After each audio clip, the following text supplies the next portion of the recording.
प्रिय विद्यार्थियों नमस्कार। जैसा कि आप सभी जानते हैं कि आज पूरा देश कोरोना वैश्विक महामारी से जूझ रहा है।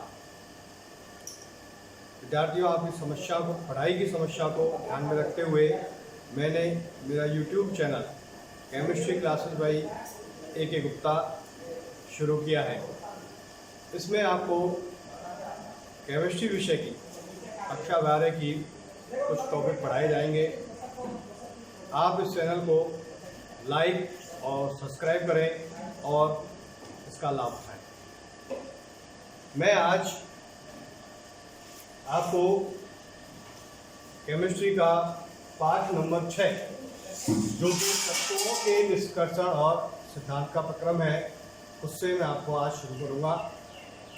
देखिए, सबसे पहले अपन बात करते हैं तत्वों की। इस पृथ्वी पर जो तत्व पाए जाते हैं, ये तत्व मुक्त अवस्था में भी मिलते हैं और यौगिकों अर्थात संयुक्त अवस्था में, संयुक्त मतलब होता है जुड़ा हुआ अवस्था, इसमें भी पाए जाते हैं। तो सबसे पहले अपन देखें कि पृथ्वी पर जो मुक्त अवस्था में पाए जाने वाले पदार्थ हैं वो कौन कौन से हैं। सोना है, चांदी है, प्लेटिनम है, कार्बन है, सल्फर है, उत्कृष्ट गैसें आदि, ये सभी मुक्त अवस्था में पाई जाती हैं। इसके अलावा जो अन्य तत्व है वो संयुक्त अवस्था में पाए जाते हैं। संयुक्त अवस्था का मतलब यौगिक के रूप में। यौगिक आप जानते हैं जिसमें दो या दो से अधिक भिन्न तत्व जब निश्चित अनुपात में रासायनिक संयोग करते हैं तो यौगिक का निर्माण करते हैं। तो यहाँ पर जो तत्व है वो दो या दो से अधिक भिन्न पदार्थ आपस में मिलकर यौगिक बनाएंगे और वही कहलाती है संयुक्त अवस्था। हमारी पृथ्वी या भूपर्पटी या भूगर्भ का मतलब पृथ्वी के अंदर जो तत्व है उसका विभाजन हम 3 भागों में करते हैं। पहला धातु, दूसरा अधातु और तीसरा उपधातु। तो पहले अपन कुछ गुणधर्मों की बात करते हैं। ये गुणधर्म धातु के हैं। तो धातुओं के सामान्य गुण क्या होते हैं? धातुओं के सामान्य गुण होते हैं आघात वर्तनीयता। आघात वर्तनीयता का मतलब होता है कि यदि हम उस धातु पर चोट मारे या पदार्थ पर चोट मारे तो वो एक पतली चादर के रूप में फैल जाती है। इसे कहते हैं आघात। आघात का मतलब चोट। और वर्धनीय का मतलब होता है बढ़ना। तो जिस पर चोट मारने पर यदि वह चादर की तरह बढ़ जाए या फैल जाए तो उसे कहते हैं आघात वर्तनीयता। ये सामान्य गुण किसके अंदर होता है? धातुओं के अंदर होता है। दूसरा गुण है तन्यता। तन्यता का मतलब होता है यदि अपन उसको खींचे और खींचने पर यदि वो तार की तरह एक लंबा रूप ले ले तो उसे कहते हैं तन्यता। तो ये गुण भी किसका होता है? धातुओं का गुण होता है। तीसरा, धातुओं में स्वाभाविक चमक होती है। चौथा, ये विद्युत और ऊष्मा के सुचालक होते हैं, अर्थात इनमें विद्युत और ऊष्मा जो है प्रवाहित होती है। इसके कुछ एग्जाम्पल मैंने आपको दिए हैं, जैसे एल्यूमिनियम है, जिंक है, कॉपर है, सोडियम है, पोटेशियम है, आयरन है, ये धातुओं में शामिल किए जाते हैं। इस तरह से अगर अपन बात करें तो हमारी आवर्त सारणी में 118 तत्व हैं जिसमें 80 से अधिक धातुओं को सम्मिलित किया गया है। दूसरा है अधातु।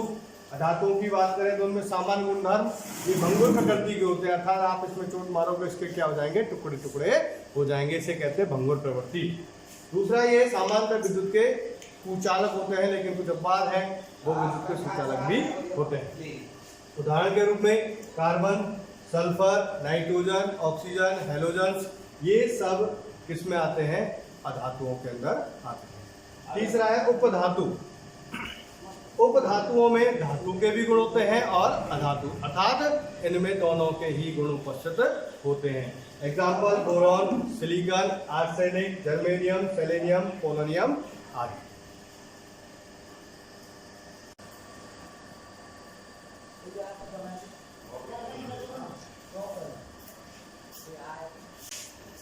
आगे बढ़ते हैं अपन। आगे है, मैंने अभी आपको बताया प्रकृति में जो तत्व पाए जाते हैं धातु, अधातु और उपधातु के रूप में है। इनमें बात करते हैं अपन किसकी? धातु की उपलब्धता के बारे में। धातु जो है हमारे भूपर्पटी या पृथ्वी पर 2 रूपों में पाई जाती है, मुक्त अवस्था में और संयुक्त अवस्था में। मुक्त अवस्था से मतलब होता है कि ये धातुएं बहुत कम क्रियाशील होती है, अर्थात ये धातुएं ऑक्सीजन के साथ कार्बन डाइऑक्साइड, नमी या अन्य पदार्थों के साथ बहुत कम क्रिया करती है, अर्थात ना के बराबर क्रिया करती है। जैसे प्रकृति में धातुएं हैं सोना, प्लेटिनम आदि। दूसरी है संयुक्त अवस्था में। संयुक्त अवस्था से मतलब होता है, मैंने अभी आपको थोड़ी देर पहले बताया ही था कि दो या दो से अधिक भिन्न तत्व निश्चित अनुपात में मिलते हैं, अर्थात यौगिक के रूप में उपस्थित होते हैं, तो उसे क्या कहते हैं अपन? संयुक्त अवस्था। और संयुक्त अवस्था में ये इसलिए पाई जाती हैं क्योंकि ये धातुएं बहुत ज़्यादा क्रियाशील होती है, और बहुत ज़्यादा क्रियाशील होने का मतलब ये ऑक्सीजन के साथ कार्बन डाइऑक्साइड, नमी या अन्य पदार्थों के साथ क्रिया करके उपस्थित होती है। जैसे मैंने एग्जाम्पल दिया है, धातु है हमारी लेड, पीबी, और ये जो पीबी है ये किसके साथ उपस्थित है? एस। एस मीन्स सल्फर के साथ उपस्थित है, तो ये किसका किस रूप में है? सल्फर के रूप में, तो इसे कहते हैं अपन सल्फाइड। तो इसका नाम हो गया लेड सल्फाइड। ऐसे ही कॉपर धातु हमारी सल्फर के साथ उपस्थित है, तो इसे क्या कहते हैं अपन? Cuprous sulphide. तो क्यूप्रस सल्फाइड, इसमें कॉपर किसके साथ है? सल्फर के रूप में, तो इसे कहते हैं संयुक्त अवस्था। उसके बाद हम बात करते हैं कि ये जो हमारे पदार्थ हैं या धातु हैं, ये कहाँ पर पाई जाती है? भूपर्पटी में। और भूपर्पटी में ये जो धातुएं हैं ये दो या दो से अधिक यौगिकों के रूप में मिश्रित होती है या उपस्थित होती है, और इनमें अशुद्धि के रूप में रेत, कंकड़, पत्थर उपस्थित होते हैं। इन्हें क्या कहते हैं अपन? खनिज।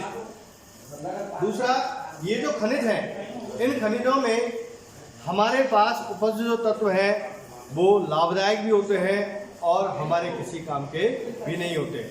हमें इन खनिजों से क्या करना है? कम लागत पर, यानी कि हमारा पैसा कम लगे और हम व्यावसायिक यानी बहुत अधिक ज़्यादा मात्रा में क्या प्राप्त कर ले? धातु प्राप्त कर ले, तो उसे कहते हैं अपन अयस्क। तो खनिजों से कम लागत और व्यावसायिक स्तर पर प्राप्त धातुएं क्या कहलाती हैं? अयस्क कहलाती हैं। तो हमने क्या प्राप्त कर लिया, या हमें क्या प्राप्त करना है? खनिज। खनिज से हमें अयस्क प्राप्त करना है, और ये जो अयस्क अब प्राप्त हुआ है इसमें धातु संयुक्त अवस्था में उपस्थित है और स्वतंत्र अवस्था में भी उपस्थित है।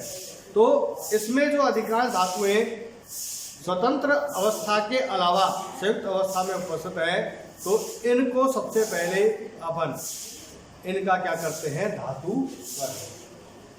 धातु कर्म का मतलब होता है धातु यौगिकों से या धातु अयस्कों से क्या प्राप्त करना? धातु को प्राप्त करना है, धातु का निष्कर्षण करना, अलग करना, उसे कहते हैं धातु कर्म।